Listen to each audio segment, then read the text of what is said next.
Hi there, welcome to Oaklandside 510. I'm Darwin Bondgram, Oaklandside's news editor. This weekend, Oaklandside's reporting directly led to a major shakeup at City Hall. The resignation on Sunday of Oakland's city administrator, one of the most powerful figures in the city. This is a big story, and I'm joined by the two reporters who broke it, City Hall reporters Eli Wolfe and Natalie Orenstein. They'll explain who City Administrator Jestin Johnson is, what the city administrator does, how we got our hands on the text messages that forced Johnson to resign, and what this means for Oakland. Later, I'll tell you about how more Oaklanders are riding buses and trains while gas prices rise, AI in Oakland classrooms, a deadly East Oakland crash, the new barbecue restaurant Saint Smokehouse, and more. First, a word from a local organization supporting this show. Today's episode is sponsored by the owners of Jack London Square, Oakland's waterfront, right at the edge of the estuary. Whether you're catching the Sunday farmers market, grabbing dinner with a bay view, or just taking a walk past the historic Heinhold Saloon, Jack London Square is where Oakland meets the water. With restaurants, live events, the ferry to San Francisco, and more, it's Oakland's only publicly accessible waterfront destination. Come see what's happening. Visit jacklondonsquare.com.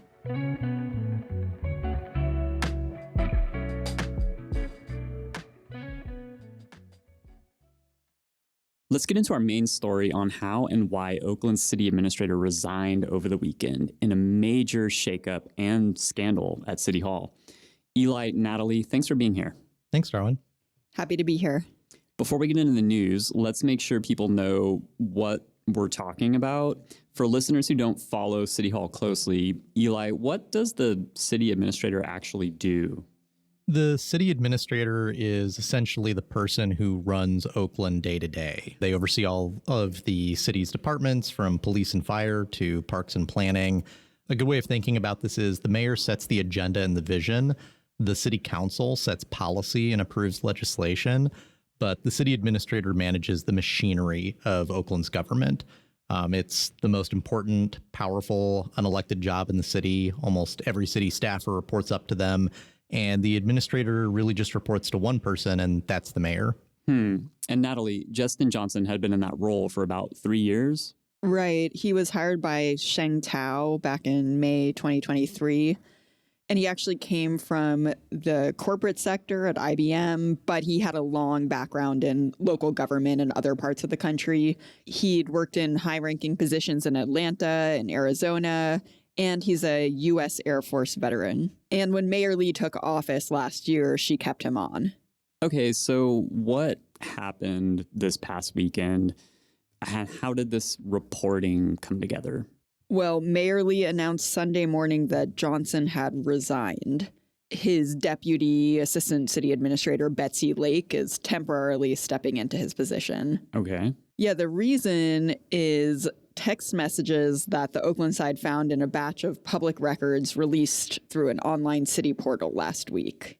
Okay, and we're going to dig into how these text messages ended up on that city portal to begin with later in this conversation. But for now, tell us more about what was in the text messages. Yeah, so someone, we don't know who, had asked the city to make public all of City Administrator Johnson's text messages with over 40 other people. This included other city staff, elected officials, and prominent local business leaders, lobbyists, political consultants, labor leaders, and others. Wow, and specifically Jestin Johnson, they asked for his records by name. Yeah, that's right. And again, we don't know why, but it's anyone's right to ask for this kind of stuff from the city. What did these text messages say? Well, Johnson and Duffy were discussing female colleagues in crass and objectifying terms on multiple occasions. In one exchange from the spring of 2024, for example, Duffy texted Johnson that a high-ranking female city official had him, meaning Duffy, quote, mesmerized. Johnson responded that he had to force himself to only look in her eyes. He said she made him, quote, a little giddy. On another occasion, Johnson texted Duffy that a different female staffer was his kryptonite, and he commented on the way she walked. Yeah, and I don't want to repeat more about what exactly they said here. A lot of that is in the story, and listeners can find it there, and we'll link to that in the show notes. But overall, I do think it's fair to say that there's no question, reading these messages in context, that these two men were talking about what they perceived as the physical attractiveness of the women they were referring to. And they were doing it in ways that came across, frankly, as fratty, bro-ish, and very unprofessional. Yeah, that's right. Agreed. These were women that City Administrator Jestin Johnson supervised. They were colleagues of Duffy's. Is that correct? Yeah, and I think that is the important context to remember here. As city administrator, Johnson was second only to the mayor. These were his own employees. And like you said, Darwin, we get into more details in the story, but I'll just quickly mention one other text where these men referred to another high-up female staffer, Assistant City Administrator Latonda Simmons, as emotional in a pretty dismissive way.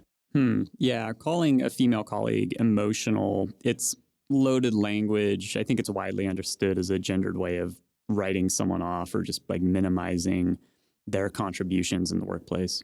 Right. And Simmons is someone that Johnson later fired. Is that right? Yeah, she is. Johnson terminated her in 2025 after she spent about 23 years working for the city of Oakland. And we don't know totally why, but the text messages confirm that they were in conflict before Simmons was fired. Okay. On Sunday, after Mayor Lee announced Johnson's resignation, Simmons actually issued a statement about the whole ordeal. She said Johnson's swift departure was critical to, in her words, preventing further damage to women working for the city of Oakland. She also said she had previously reported to then interim mayor Kevin Jenkins and others that Johnson was disparaging her and interfering with her work, but she said she didn't receive support. We reached Jenkins by phone about this. Jenkins is now back in his seat as a city council member. He said, "I have no idea," when asked about those allegations, and declined to comment further. Okay. Well, tell us about how Mayor Lee has responded in this case. Well, she moved fast. She said she learned about the texts on Friday evening. And I should note that we started calling around to our sources in City Hall about these texts late last week. The mayor said her office conducted its own investigation over the weekend. And then Sunday morning, she announced Johnson was out. It sounds like he resigned under pressure. Yeah, that's what it looks like. Mayor Lee's announcement said Johnson's communications were, quote, wholly incompatible with the values of this administration and those of the people of Oakland. She also added that government services won't be affected during this transition. That makes sense for her to address because the city is in the middle of an incredibly high-stakes budget process right now. I actually spoke with her yesterday in an interview, and she reiterated that none of the regular business has stopped in Oakland. So how did these texts become public to begin with? Yeah, so that is sort of a mystery. Anyone can submit a formal request to the city for certain kinds of information that are supposed to be made available to the public if someone asks through the California Public Records Act. Yeah, okay, right. And listeners, if you want to hear more about that state law, check out our episode from September on how Oaklandside fights for freedom of information in Oakland. So, Eli, someone just asked for these records? Yeah, and we don't know who, and we don't want to speculate. Though, of course, if someone has information about that, we'd love to hear from you. You know how to get in touch with us. We do know that whoever asked for these records suggested that Oakland hand over texts that had already been, quote, collected to respond to the grand jury subpoenas. Oh, tell us, what does that mean? Yeah, so 2 years ago, a federal grand jury hit Oakland with several subpoenas asking for a huge range of records as part of their investigation into the alleged corruption involving the former mayor, Shang Tao, and others. It looks like the text messages that the city released last week may have actually already been compiled by the city to respond to one of those subpoenas. Is that legal, what you're talking about? Probably not. but California's public records laws aren't very strong, so delays like that are pretty common. And we found that the city and its elected officials regularly flout these legal deadlines. So anyway, on Tuesday, May 12th, the city finally uploaded this huge file containing all of these text messages. I check the city's portal pretty frequently. I keep an eye on the different kinds of information that the city is releasing, and that's how I spotted them. They were just out there in the wild. So Natalie and I start going through these records. We're reading through every page. That's the work you got to do. You find the records, and then you just have to sort through them very carefully. And sometimes you find something really significant. Wow, that's a lot of work, you guys. Okay, so this same batch of public records also revealed a separate text thread about how city officials were privately handling and talking about the issue of homeless encampments. I think you'll agree with me, this deserves a lot more attention also. Natalie, you and Eli reported on that on Monday. And I should note that you, Natalie, also cover housing issues in Oakland. Walk us through this other batch of text that caught your eye. Right. So for some context, back in early 2024, the U.S. Supreme Court agreed to hear a case out of Grants Pass, Oregon. It was a challenge to a local law that effectively banned unhoused people from camping, sleeping in public, even when no shelter was available. So homeless folks and advocates were concerned that a ruling in the city's favor would give local governments across the country, in places like Oakland, much wider authority to sweep encampments without giving the people living there anywhere else to go. But some California leaders were cheering the court's decision to take up the case and hoping they'd rule in a way that did allow cities to more easily remove camps. So while that case was pending, it turns out Johnson texted Duffy that he hoped the court would, in his words, do us a solid. What did do us a solid potentially mean? Can you put that in context for us? Yeah, so at the time, Oakland's policy required city staff to offer shelter to unhoused residents before clearing their camps. So Johnson seems to have seen this case as potentially removing that constraint. Okay, so Johnson and other city officials wanted the Supreme Court to make it easier for cities like Oakland to clear homeless camps. And isn't that exactly what the court ended up doing? That's right. The court's conservative majority upheld the Grants Pass law 6-3 in June 2024. To be clear, Johnson didn't talk to us about these texts, but a few other former city staffers did, and they said they'd felt that the Supreme Court could remove barriers and give them more flexibility in this crisis. When you look at the text messages between Oakland City employees from that time, you do see multiple senior city officials celebrating. Johnson actually texted LaTonda Simmons that he was in the gym, quote, throwing crazy weight around, excited about us being able to take off the handcuffs. Wow. Yeah, and a deputy city administrator also wrote that the conservative majority, quote, got this right. As you mentioned in your story, for a city where tensions over homelessness are among the highest in the country, Oakland City officials had been publicly very quiet about this case while the Supreme Court was figuring out what to do, right? Exactly. Then Mayor Tao's administration at the time didn't state a public position on the Grants Pass case, even though other political leaders in California did. And you do often see city leaders making noise when an issue in front of the U.S. Supreme Court will have a lot of impact on people in their areas. So these texts revealed a gap between the public face and the private conversation.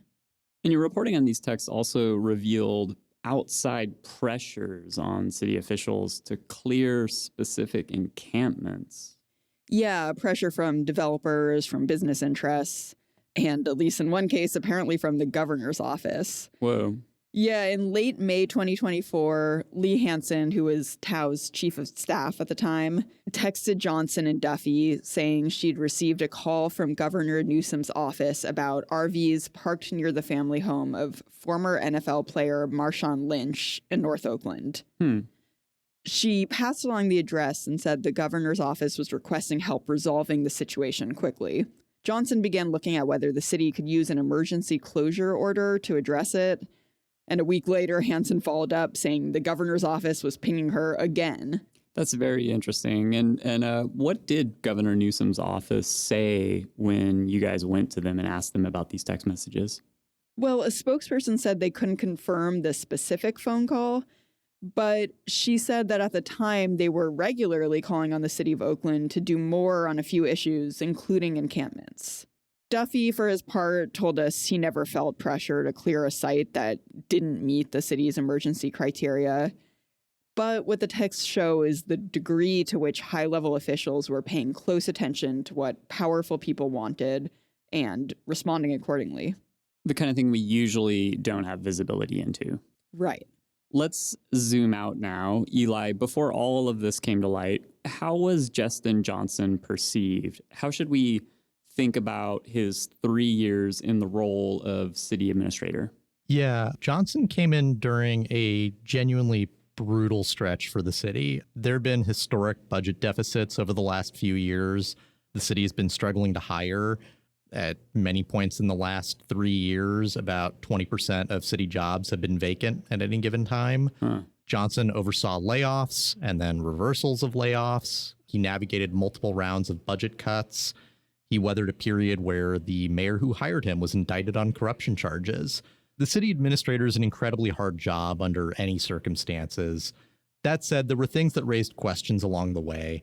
Oakland repeatedly failed to publish legally required contract transparency reports during Johnson's tenure. He fired Simmons in 2025 in circumstances that were never fully explained publicly. Other senior leaders left under his tenure. And now these texts reveal how he was operating behind closed doors in ways that the public had no way of knowing. What does this moment say about Oakland's city government right now?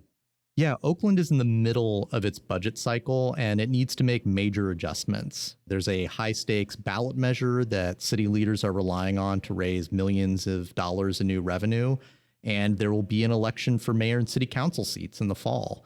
And now Oakland needs to find a new city administrator. Again, this is the most powerful position in the city after the mayor, and the most powerful job you can get without being elected. That's a lot to absorb at once. But we shouldn't lose sight of the women in these texts, the ones being discussed and who continue to work in Oakland city government. We reached all of them. 2 of them declined to comment. We've chosen not to name them so far. That will change if they decide to speak with us. But listeners should know that they're very high-level employees. They're very experienced. They carry major responsibilities. And it's frankly shocking to hear their colleagues talking about them this way. I know you've both heard from sources over the years, and again this week, that gender-based harassment is a real issue at several levels in Oakland government and across a number of agencies and departments. We should keep digging into that. Right. And something else worth mentioning is that Johnson is just the latest high-ranking city official to be ousted due to fallout from the FBI's corruption investigation. After the feds subpoenaed Oakland for records, lots of those records ended up on Oakland's PRA portal, revealing frank and sometimes controversial conversations. Last year, Lee Hansen, Tao's former chief of staff, was fired after the city published other records that it handed over to the federal grand jury. Those included notes Hansen took that referred to Black people as, quote, tokens. Reasonable people can disagree about what exactly Hansen meant by that. She has said that that comment was taken out of context. But the point is, she lost her job, and her notes becoming public as part of the FBI investigation played a role in that. An unintended consequence, but still a consequence. Yeah. And it's not unreasonable to think that more records could surface at some point and more heads could roll. I think this story reminds us that public records matter. You know, these texts existed and they were subject to disclosure. And when they came out, they revealed things about how our city government operated and how city officials talk to each other when they think no one is listening. And residents had no other way of knowing that. That's exactly what this kind of reporting is for. Eli, Natalie, thank you both. This was important work. Thanks, Darwin. Thank you. You can find all of this reporting at oaklandside.org. We'll link to everything in the show notes.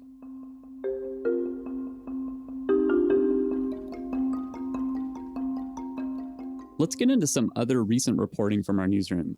There's more in the full stories, which we'll link to in the show notes. You can always find everything at oaklandside.org. We have to start with a devastating tragedy this past weekend. 3 people were killed and 3 others were hospitalized Saturday night when a 17-year-old driver plowed into a crowd of people standing outside a store at International Boulevard and 85th Avenue in East Oakland. According to Interim Police Chief James Beer, the driver was traveling northbound on 85th Avenue at more than 50 miles per hour.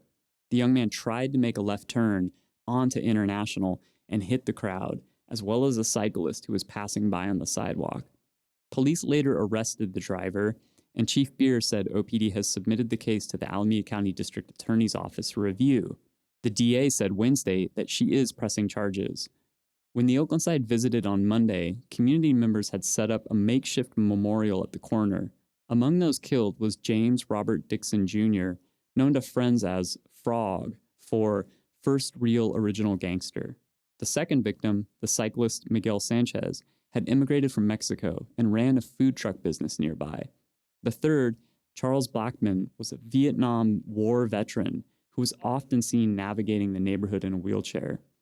Workers at a nearby laundromat told our reporters they continue to see people driving at dangerously high speeds on International Boulevard, even after the city installed bollards 2 years ago to try to slow traffic. Rosalind Romero and Jose Formoso have the full story at oaklandside.org.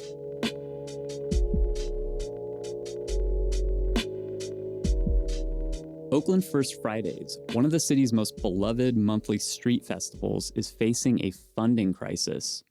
Festival organizers say a media narrative falsely linking after-hours, off-site violence to the festival has made it far more difficult to attract sponsors and other forms of funding.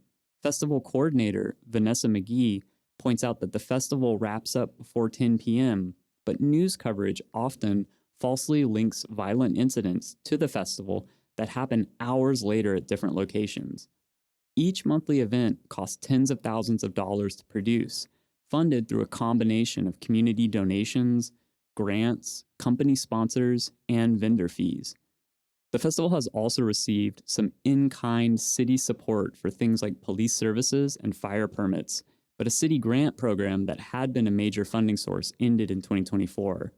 The festival staff has shrunk significantly in recent years, and organizers say they're not sure how long they can keep going without more funding. Our story has information on how to donate and volunteer. That's by Azucena Racia at oaklandside.org.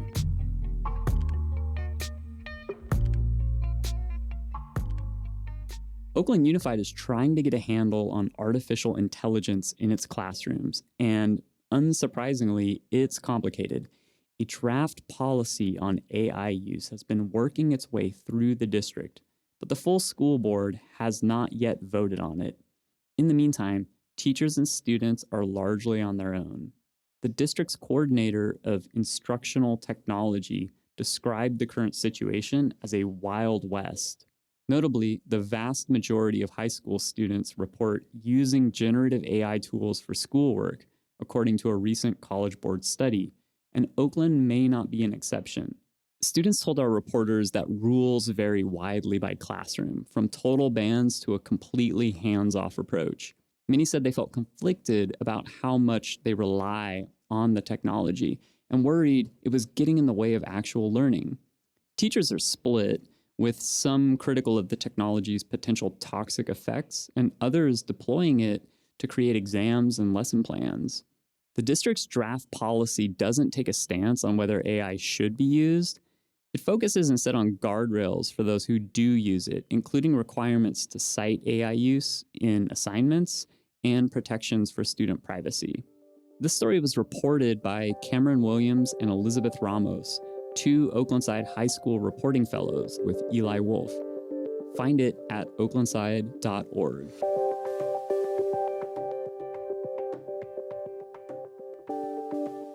Some good news on the transit front. AC Transit announced last week that it is finally seeing an increase in ridership for the first time in a long time. The agency called it a major milestone in transit recovery after the pandemic. AC Transit also attributed the growth primarily to its realigned bus network changes, which restructured routes based on rider and employee feedback. But this is also happening as gas prices have spiked sharply. California prices have pushed past $6 a gallon on average, driven by the US and Israel's war against Iran. Oakland car dealerships told Jose Formoso that hybrid sales have surged over the past couple of months, and BART has also seen healthy ridership increases.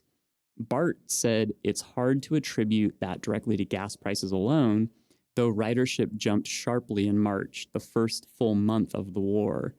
Jose's full story is at oaklandside.org, and he wants to hear from you. If high gas prices are changing how you get around, email him at jose@oaklandside.org.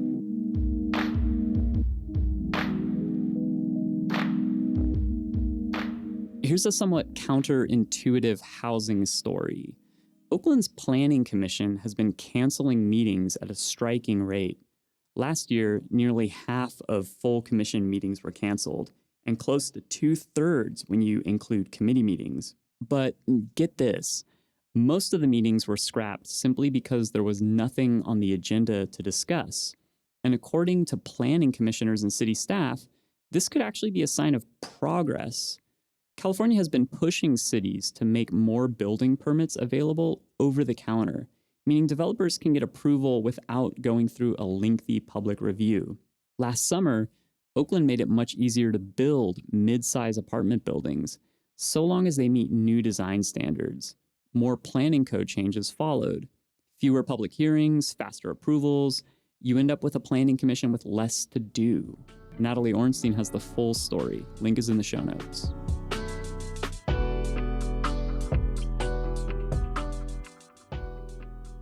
And finally, some food news. Saint's Smokehouse, a new barbecue spot in downtown Oakland, is generating serious buzz and serious lines forming before it even opens its doors. Chef Rashad Armstead, who won an episode of the Food Network's Chopped back in 2019, quietly opened the restaurant as a weekend pop-up last November. He's now open Wednesday through Saturday on 13th Street downtown. Armstead is self-financing the operation and doing much of the work himself. Smoked brisket, pork ribs, mac and cheese, collard greens, all made from scratch. He's building toward a grand opening slated for June. Momo Chang has the full story and photos at oaklandside.org through our food reporting from East Bay Nosh. All right, that's it for headlines. We'll link to all of this in the show notes. That's this week's episode of Oaklandside 510. You can find all of the stories we talked about today and all of our other recent reporting at oaklandside.org. Sign up for our daily newsletter to get our reporting delivered straight to your inbox. If you haven't already, leave us a review on Apple Podcast. We love reading those. This episode was produced by Mark Nieto and hosted by me, Darwin Bond Graham. On behalf of our entire newsroom, thank you for showing up for Oakland. We'll see you next week.